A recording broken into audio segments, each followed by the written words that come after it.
There is a stage in the awakening journey that no one tells you about. It's not a crisis, nor is it enlightenment. It's the silence. You've already decided to change. You've said goodbye to the old. You've chosen yourself. And yet, instead of being rewarded with miracles, you are met with delay, stillness, and confusion. No new door opens. No clear sign appears to affirm that you're on the right path. And then you ask yourself, why does walking the right path feel so lost? Why does healing make me feel emptier? The answer lies in one of life's greatest paradoxes. Before reality transforms, the universe will test you, not to punish, but to see whether you've truly become the person you say you're becoming. Carl Jung once said, "The encounter with the self happens when the ego breaks down, only when the ego collapses." Do you have the chance to truly meet your authentic self? And in this content series, we'll go deep into each layer of that test, not to avoid it, but to recognize it, because if you are calm enough to walk through the delays, the uncertainty, and the final pains, you'll realize you are not being left behind. You are being prepared. 1.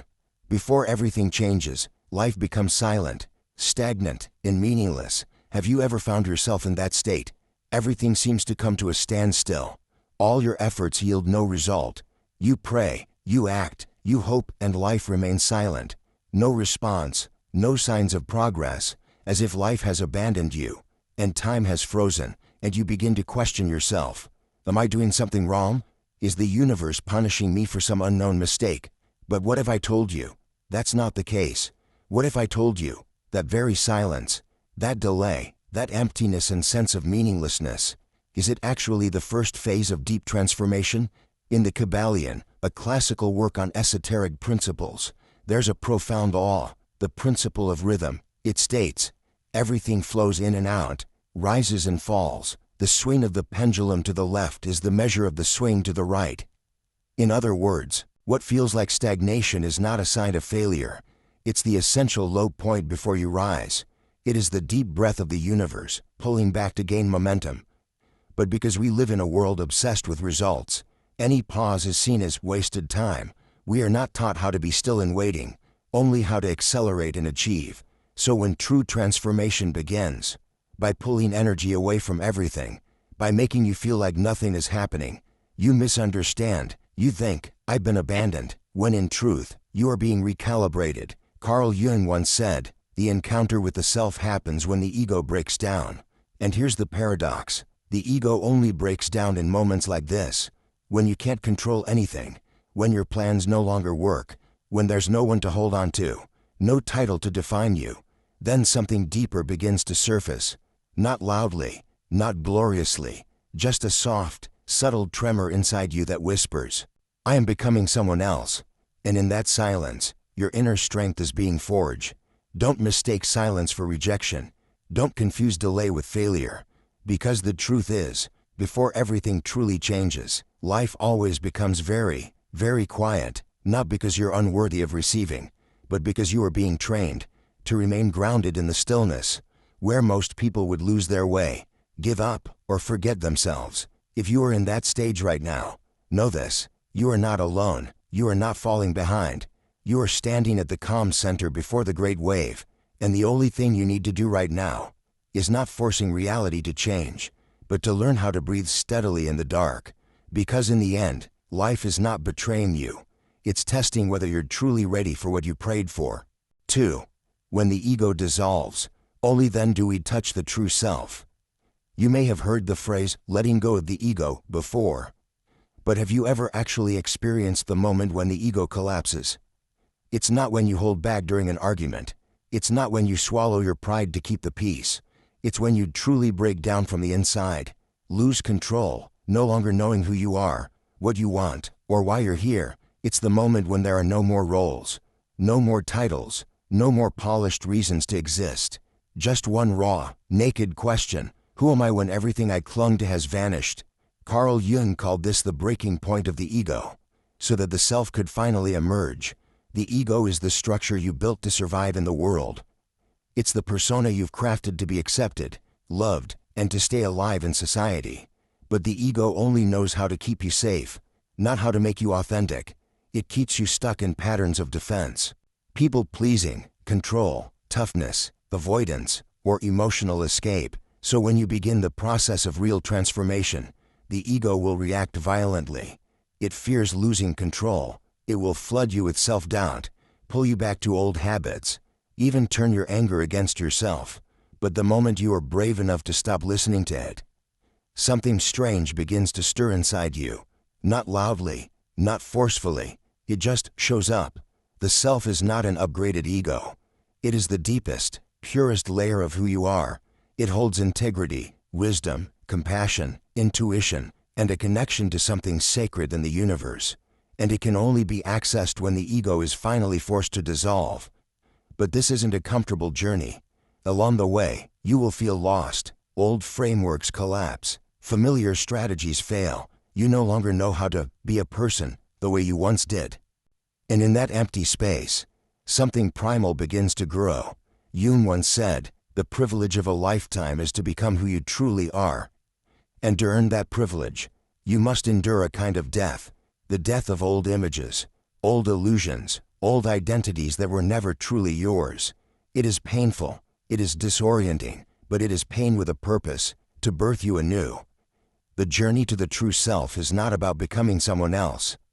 It's about removing every false layer, every outdated definition, every illusion, until what's left is the unfiltered core that has always been there. And when you lie from that place, you no longer act out of fear, no longer move to prove, no longer cling to approval. You simply are, and that being, that presence, is what shakes the universe at its core. Free. The outer silence is when the universe is working within you. Have you ever found yourself in a strange stillness? No obvious progress, no signs from the outside, no recognition for your efforts, and on the inside, fatigue, doubt, emptiness. This is the stage most people assume the universe has abandoned them. But no, this is exactly when the universe is working, not on the outside, but within you. Carl Jung called these silent periods a phase of inner reorganization, a time when the subconscious, the deepest part of you, is being touched, reshaped, restructured. And because this process takes place in the dark, in silence, in spaces beyond the reach of logic, you don't see anything happening, so you assume nothing is changing. But in truth, everything is changing. Picture a seed buried deep in the earth. When you see nothing on the surface, that's when the roots are growing downward. The tree doesn't sprout the moment you plant the seed, and the silence before the sprouting is not failure. It's preparation. It's the same in life. You pray, you meditate, you do inner work, you read, write, try to heal, and still, no one acknowledges it. Opportunities don't come. Everything feels stuck. That's not rejection. It's the time the universe needs to cleanse you internally, to ensure you're truly ready to receive what you ask for. Because if it arrives too soon, while you're still carrying old patterns, unresolved wounds, you'll sabotage it. Just like before, the universe doesn't respond to your words.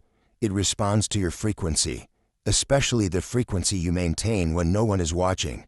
And this silent period is the test to see, can you keep living by your values even when no one applauds you? Can you still honor yourself even when no one validates you? Can you stay awake and aware even when results haven't shown up? If your answer is yes, you've stepped into a new layer of maturity. There's a truth few will tell you. The universe doesn't test you through what you expect. It tests you through delay, through the absence of signs, through days when it feels like there's nothing left to believe in. But right in that stillness, rebirth is happening. You don't need to do more.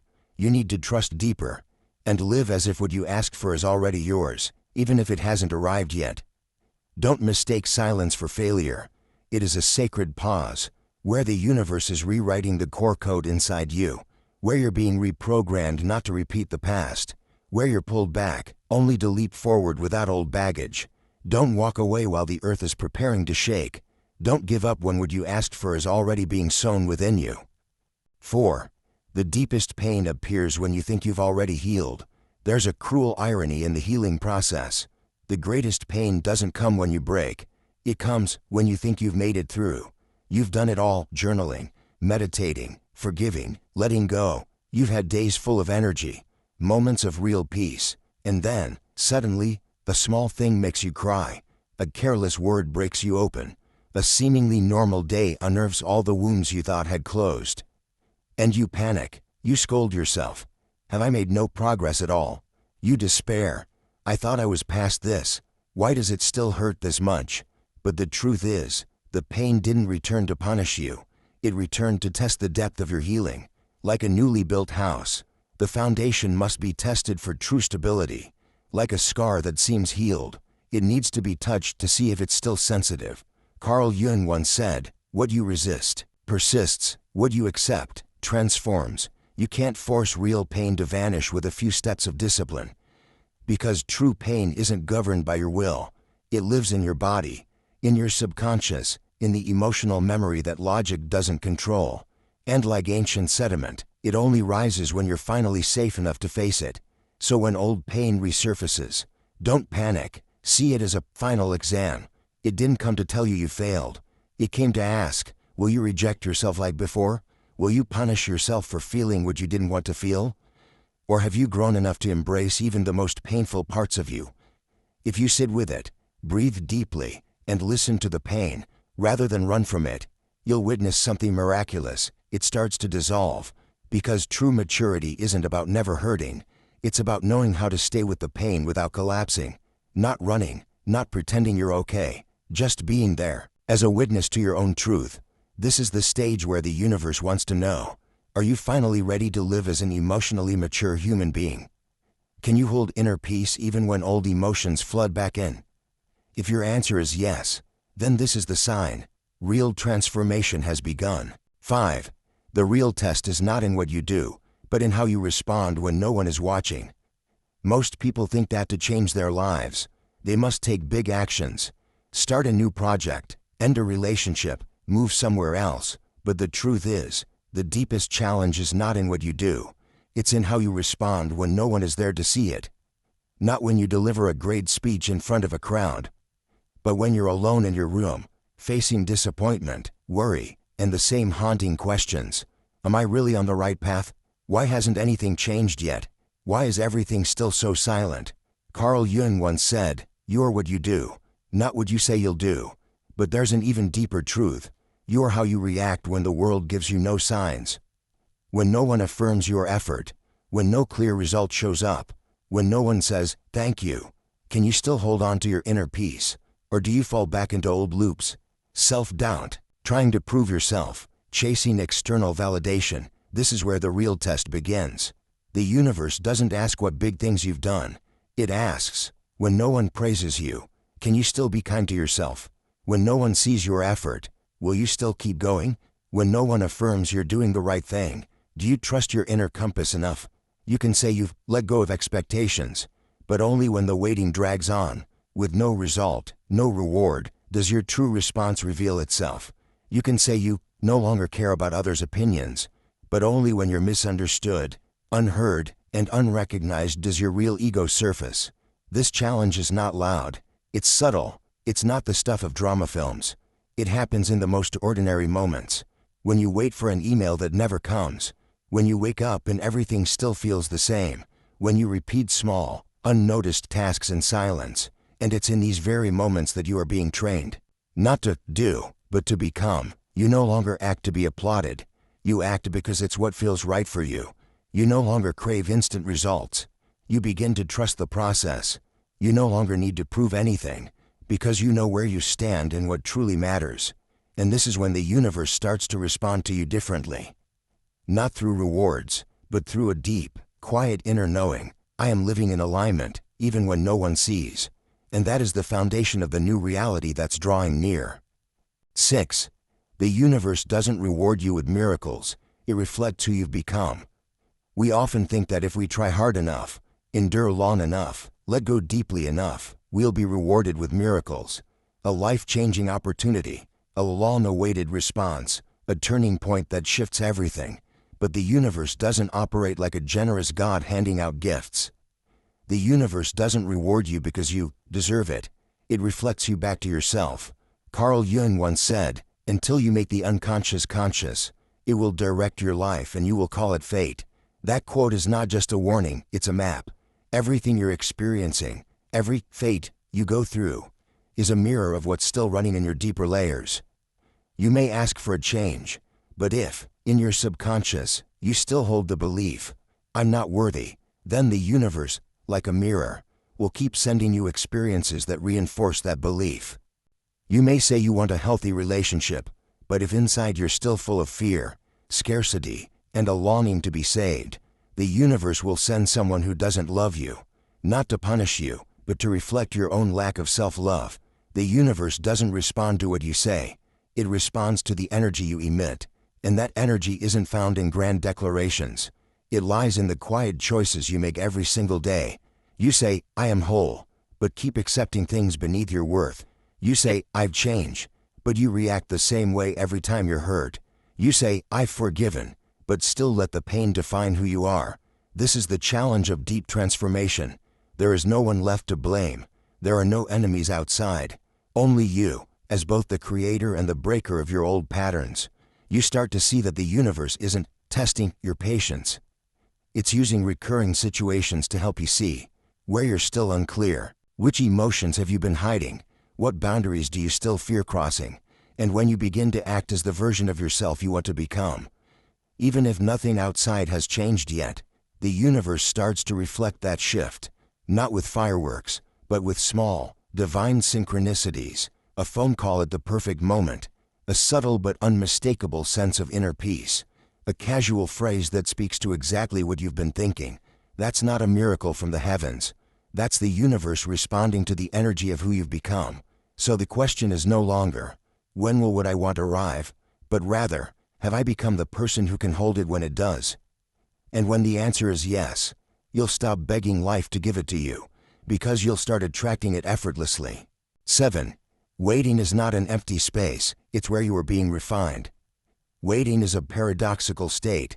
On the outside, it feels like nothing is happening. No signs, no progress, no messages, no opportunities, no miracles. But inside, if you are still enough to listen, everything is being rearranged, not outside of you, within you. Carl Jung once said, "One does not become enlightened by imagining figures of light, but by making the darkness conscious." And there is no place where you are more clearly forced to face your own darkness than in the state of waiting. Waiting strips away the layers of control you've worn. It compels you to confront the core questions. If there are no results, can you still hold your faith?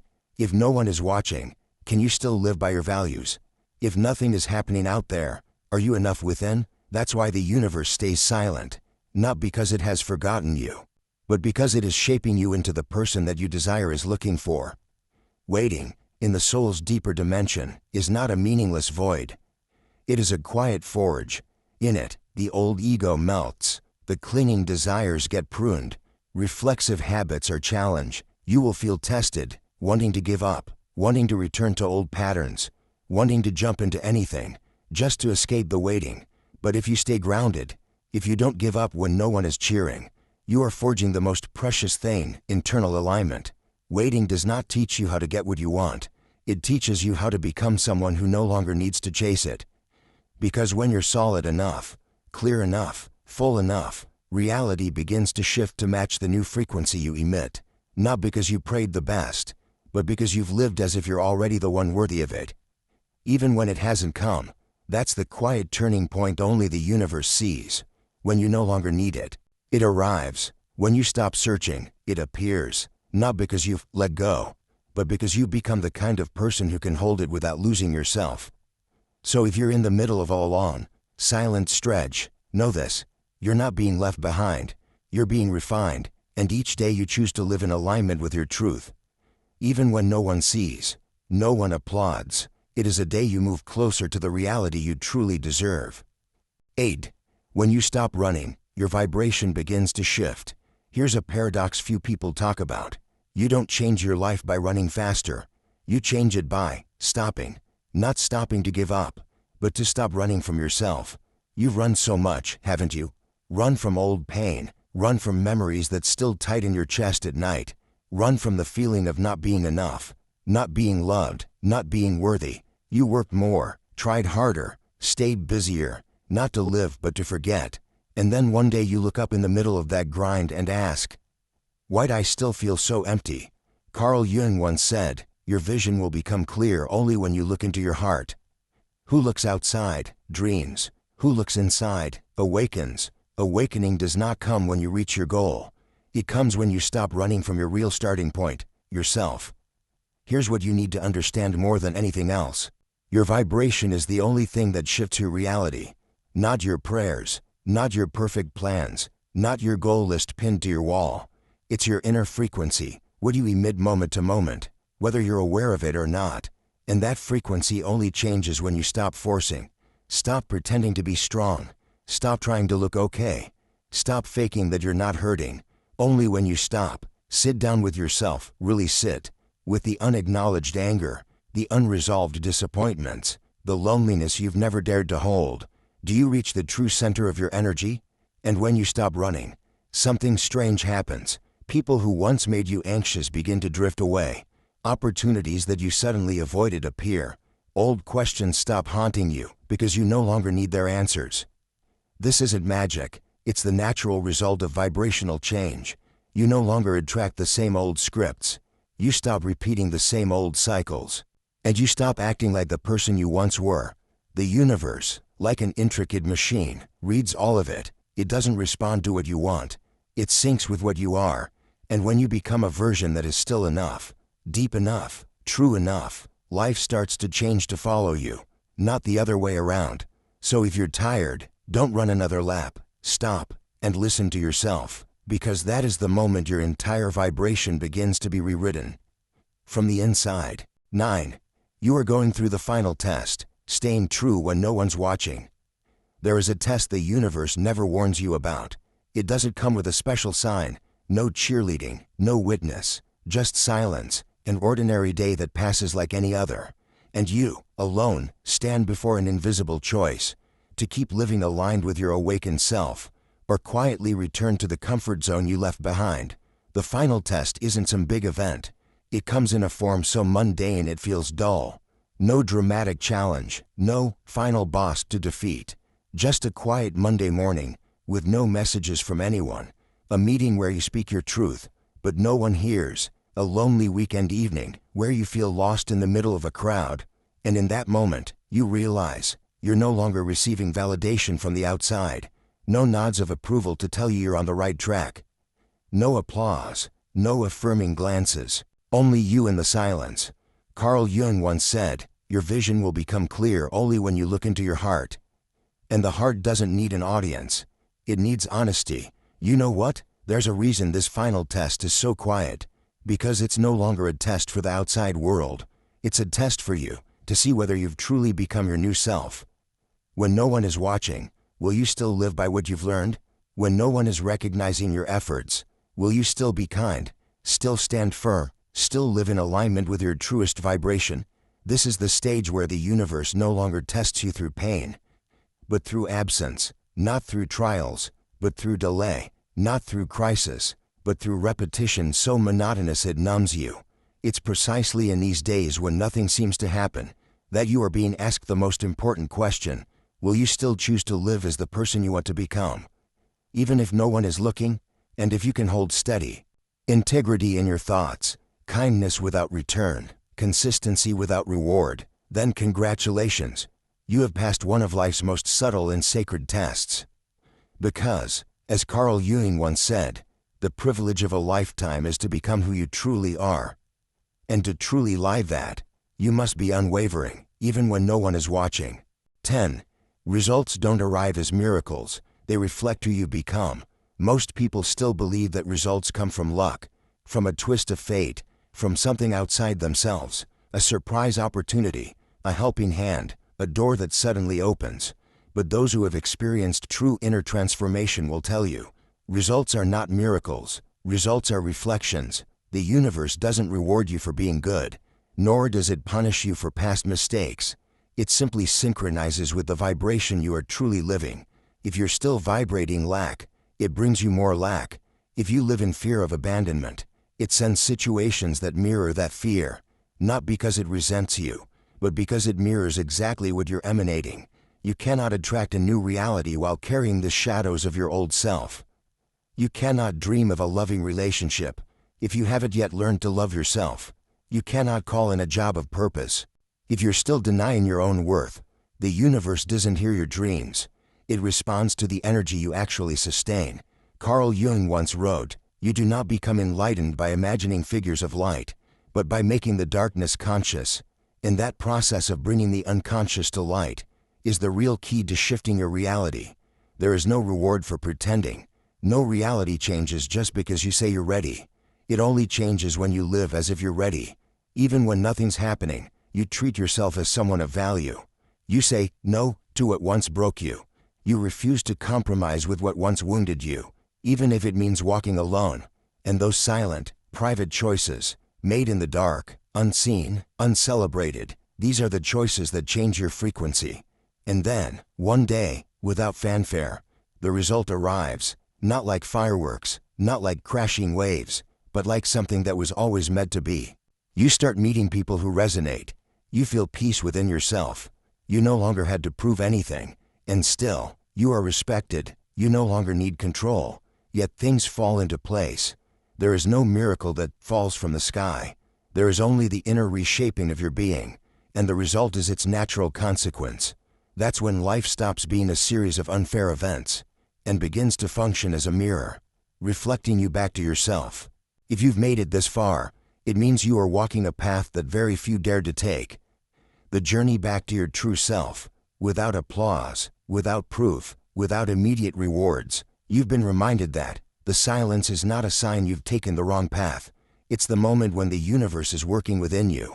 The final wave of pain is not a failure. It's the last test before your turning point. Reality doesn't respond to your pleas.